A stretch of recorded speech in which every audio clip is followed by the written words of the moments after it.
Hello, my name is Jiso, and I'm reading Master Dōgen's Shōbōgenzō, and we are on Sanjushichi-Bon-Bodai-Bunpo,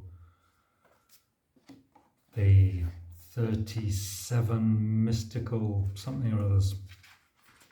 37 Elements of Bodhi, anyhow. And we've reached the 7... No, we haven't. We've reached the 5 powers, that's right, paragraph 31. The first is belief as a power, the second is diligence as a power, the third is mindfulness as a power, the fourth is balance as a power, and the fifth is wisdom as a power. Belief as a power is being duped by ourselves and having no place of escape. It is being called by others and having to turn the head. It is from birth to old age, being just this. It is tumbling over 7 times and carrying on regardless. It is falling down 8 times and gathering oneself together. Thus, belief is like a crystal. The transmission of Dharma and the transmission of the robe are called belief. It is the transmission of Buddhas and the transmission of patriarchs. Diligence as a power is explaining what cannot be practiced and practicing what cannot be explained. That being so, being able to explain 1 inch is nothing more than being able to explain 1 inch, and being able to practice 1 word is nothing more than being able to practice 1 word. Getting power in exertion itself is diligence as a power. Mindfulness as a power is a great brute pulling a person's nostrils. Liz was a story in Shinji Shōbōgenzō and discussed at length in chapter 77, Koku, in which Master Shakyo Izo yanks the nose of Master Saido Chizo in order to explain the meaning of space. Sorry, I've got a cramp in my foot.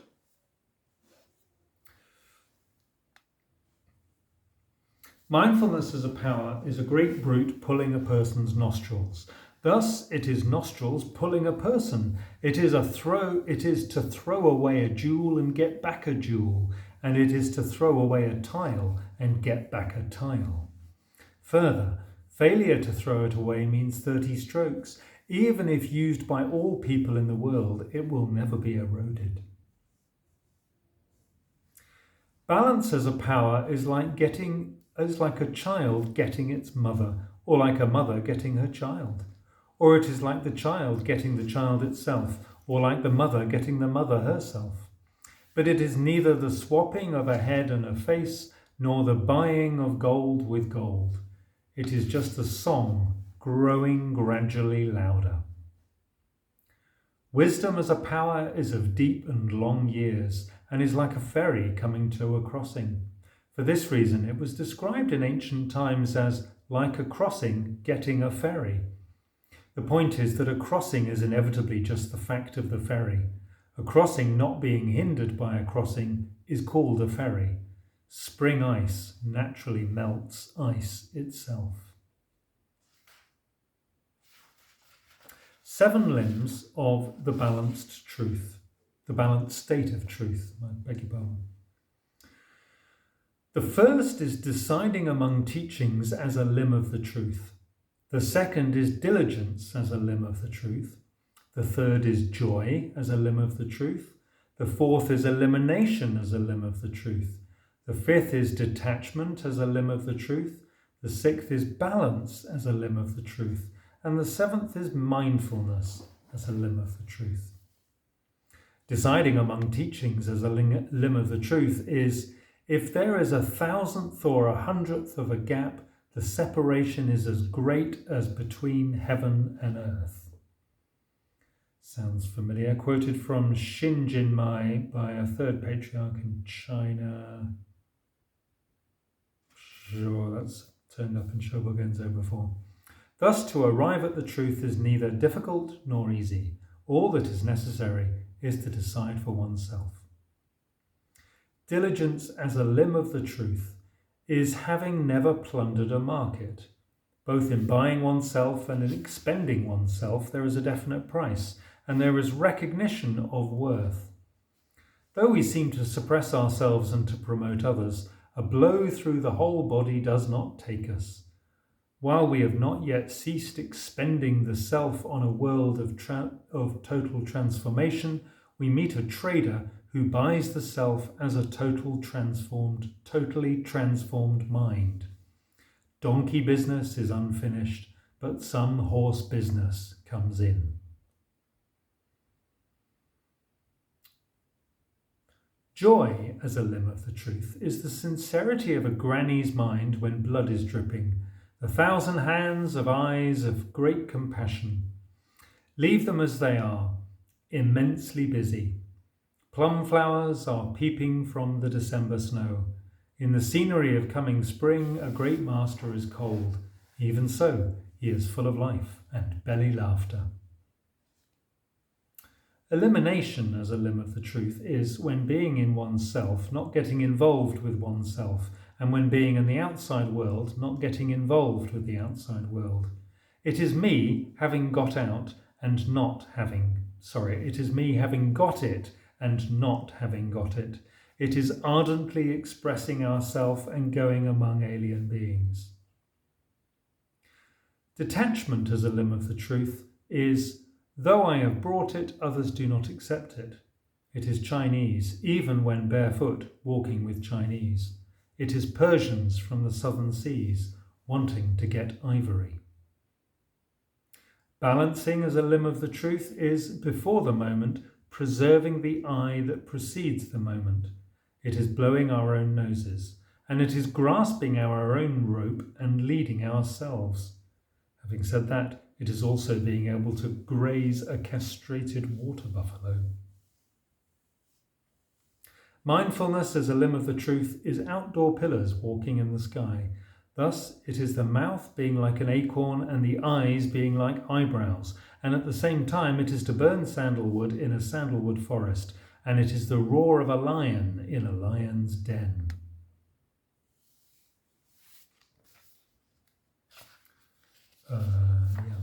It goes on quite a lot further. Okay. The 8 branches of the right path. The first is right view as a branch of the path. The second is right thinking as a branch of the path. The third is right speech as a branch of the path. The fourth is right action as a branch of the path. The fifth is right livelihood as a branch of the path. The sixth is right effort as a branch of the path. The seventh is right mindfulness as a branch of the path. And the 8th is right balance as a branch of the path.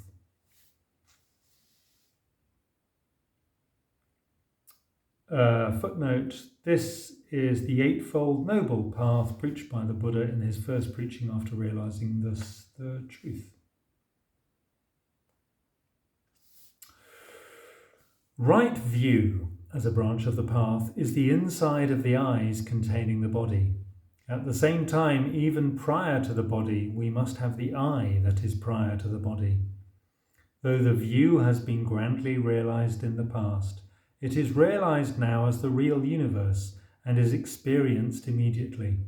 In sum, those who do not put the body into the eyes are not Buddhist patriarchs. Right thinking as a branch of the path. When we establish this thinking, the Buddhas of the 10 directions will appear. So the manifestation of the 10 directions and the manifestation of the Buddhas are just the time of the establishment of this concrete thinking. When we establish this concrete thinking, we are beyond self and transcending the external world. At the same time, in the very moment of the present, on thinking concrete facts, we go straight to Varanasi.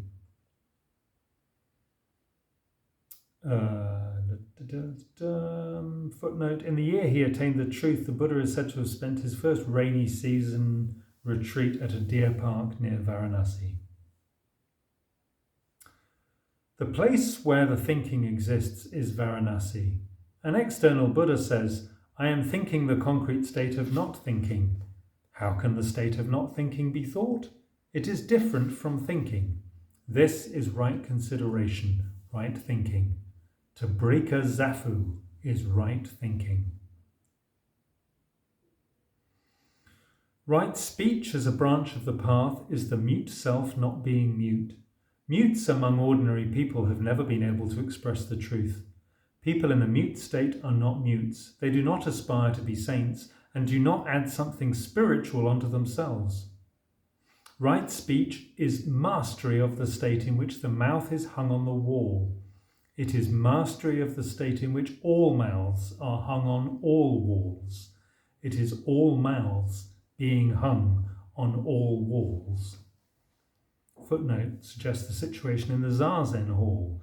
The following poem is number 18 in a collection of 125 verses by Master Dōgen, recorded at the end of Eihei Koroko. The innate subtle wisdom is itself true reality. Why should we rely on Confucian commentaries and Buddhist texts? Sitting upon the quiet floor, I hung my mouth on the wall. Awareness of sound arrived at this place and took away my vacancy. I have to have a look at Eihei Koroko later. Right action as a branch of the path is to leave family life and to practice the truth. It is to go into the mountains and to gain experience. Shakyamuni Buddha says, the 37 elements are the actions of a monk. The actions of a monk are beyond the great vehicle and beyond the small vehicle. There are Buddha monks, Bodhisattva monks, Shravaka monks, and so on. None has succeeded to the right action of the Buddha Dharma, and none has received the authentic transmission of the great truth of the Buddha Dharma without leaving family life. Notwithstanding scant pursuit of the truth by lay people as Upasaka and Upasika, there is no past example of one arriving at the truth. When we arrive at the truth, we inevitably leave family life. How can people who are not able to leave family life succeed to the position of a Buddha? Nevertheless, for the last 200 or 300 years in the great kingdom of Sung, people calling themselves priests of the Zen sect have habitually said, pursuit of the truth by a layman and pursuit of the truth by one who has left family life are just the same. They are a tribe of people who have become dogs for the sole purpose of making the filth and urine of lay people into their food and drink. Sometimes they say to kings and their ministers, then the mind is conducting the myriad affairs of state is just the minds of patriarchs and Buddhas, other than which there is no mind at all.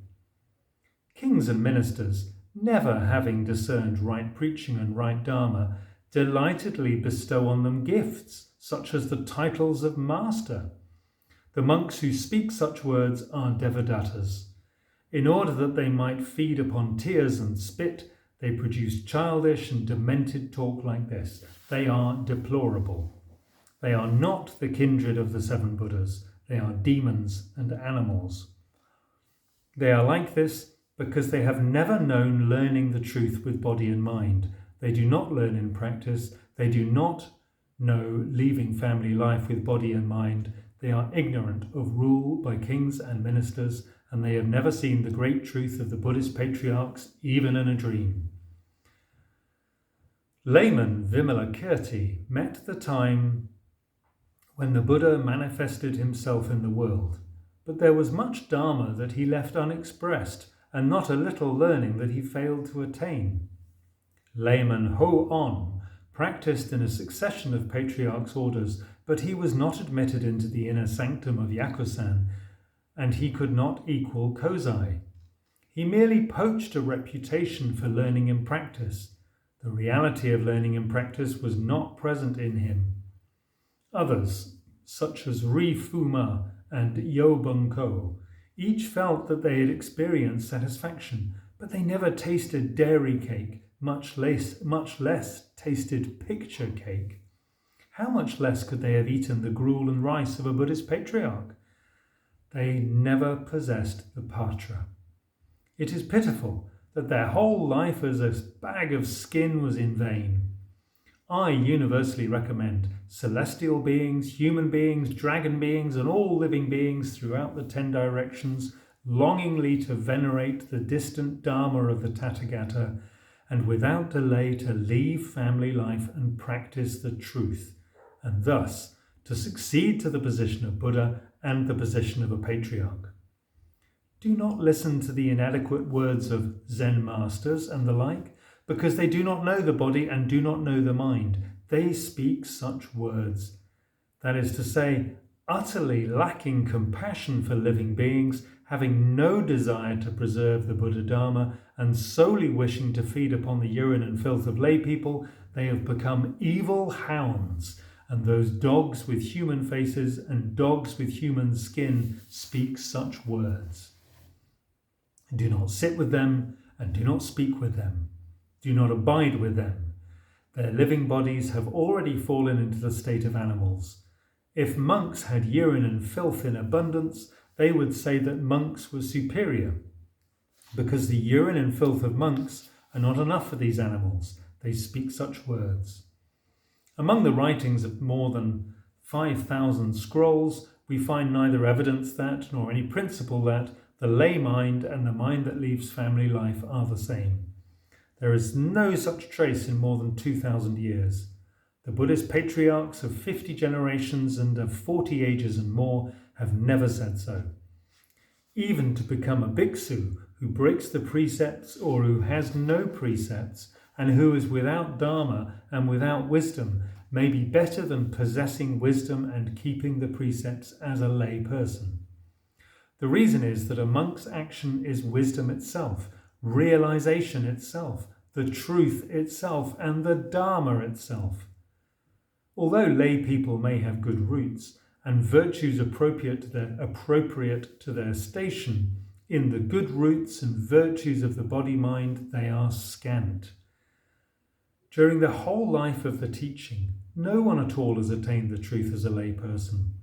This is because lay life has never been a good place for learning the Buddha's truth, and because the obstacles it presents are many. When we look into the bodies and minds of those who insist that a mind for state affairs and the mind of the ancestral masters are the same, they are never bodies and minds of the Buddha Dharma. They may not have received the transmission of the Buddhist patriarch's skin, flesh, bones and marrow. It is pitiful that even while meeting the Buddha's right Dharma, they have become animals. Because this is the way it is, the eternal Buddha of Sokai left his parent at once and went in search of a master. This is right action. Before he heard the Diamond Sutra and established the mind, he lived in a family as a woodcutter. When he heard the Diamond Sutra and was influenced by the lingering fragrance of the Buddha Dharma, he threw down his heavy burden and left family life. Remember, when the body-mind possesses the Buddha Dharma, it is impossible to remain in lay life. This has been so for all the Buddhist patriarchs. We can say that people who assert that it is unnecessary to leave family life commit a sin even heavier than the deadly sins, and they are even more wicked than Devadatta. Knowing them to be worse than the group of 6 bhiksus, the group of 6 nuns, the group of 18 bhiksus, and so on, do not converse with them. A lifetime is not long. There is no time to be spent conversing with such demons and animals.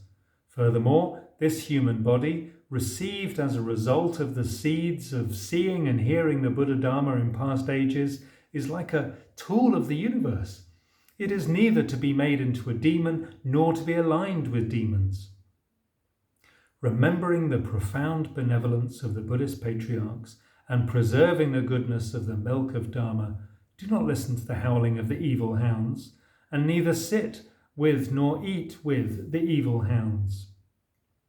When the founding patriarch of the Suzan Mountains, the eternal Buddha, left the Buddha's kingdom of India far behind him and came from the west to the remote country of China, the right Dharma of the Buddhist patriarchs was transmitted in his person. If he had not left family life and attained the truth, such a thing would not have been possible. Before the ancestral master came from the west, living beings, human and celestial, in the eastern lands had never seen or heard the right Dharma. So remember, the authentic transmission of the right Dharma is solely due to the merit of leaving family life. When the great master Shakyamuni graciously relinquished his father's throne, he declined the succession, not because the position of a king has no value, but because he wished to succeed to the most valuable position of all, the position of a Buddha. The position of a Buddha is just the position of one who has left family life. It is a position to which all the gods and human beings of the triple world bow their heads in reverence. It is a seat not shared by King Brahma or by King Shakra. How much less could it be a seat shared by the human beings and dragon kings of lower worlds? It is the position of the supreme right and balanced truth. The position itself is able to preach Dharma to save the living and to radiate brightness and manifest auspicious phenomena. All actions in this position of one who has left family life are right action itself.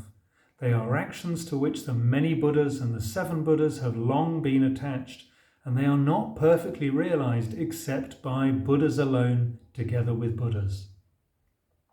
People who have yet to leave family life should pay homage to and provide for those who have already left family life. They should bow down their heads in respect, and they should serve offerings by sacrificing body and life. Shakyamuni Buddha says, to leave family life and receive the precepts is to be the seed of Buddha. It is to be a person who has already attained salvation. So remember, salvation means leaving family life. Those who have not left family life are in a depressed state. We should feel sad for them. In general, it is impossible to enumerate the instances on which, during his lifetime of preaching, the Buddha has praised the merit of leaving family life. Shakyamuni preaches it wholeheartedly, and all the Buddhas certify it. People who have left family life, even if they break the precepts and neglect training, can attain the truth. No lay person has ever attained the truth. When emperors do prostrations to monks and nuns do not return the prostration. When gods do prostrations to people who have left family life, the bhikshus and bhikshunis never return the prostration. This is because the merit of leaving family life is preeminent. If they received the prostrations of bhikshus and bhikshunis who have left family life, the palaces, radiance and good fortune of gods in heaven would collapse at once, and so the custom is not like this. In sum, since the Buddha Dharma spread to the East, while attainment of the truth by people who have left family life has been as prevalent as rice, flax, bamboo and reeds, no one has attained the truth as a lay person. Once the Buddha Dharma has reached a person's eyes and ears, they urgently endeavour to leave family life. Clearly, the state of a layperson is not a place where the Buddha Dharma abides. Those who say, on the contrary, that the body and mind in conducting state affairs is just the body and mind of the Buddhist patriarchs have never seen and heard the Buddha Dharma. They are sinners in darkest hell. They are stupid people who do not even see and hear their own words, and they are enemies of the nation. The reason they would like to establish the principle that a mind for state affairs and the mind of the Buddhist patriarchs are the same is that emperors, because the Buddha Dharma is preeminent, are delighted by such an assertion. We should remember that the Buddha Dharma is preeminent. It may happen that a mind in conducting state affairs is the same as the mind of the Buddhist patriarchs. However, in the rare instance when the body-mind of the Buddhist patriarchs has become a body-mind conducting state affairs, it can never be the body and mind of conducting state affairs. Zen masters and the like who say that a mind of state affairs and the mind of Buddhist patriarchs are the same are totally ignorant of how the mind works and how it is. I'm gonna stop because I've been going on for some time and there's not much left. Thanks for listening. It's a good old-fashioned Dōgen rant. Do take care.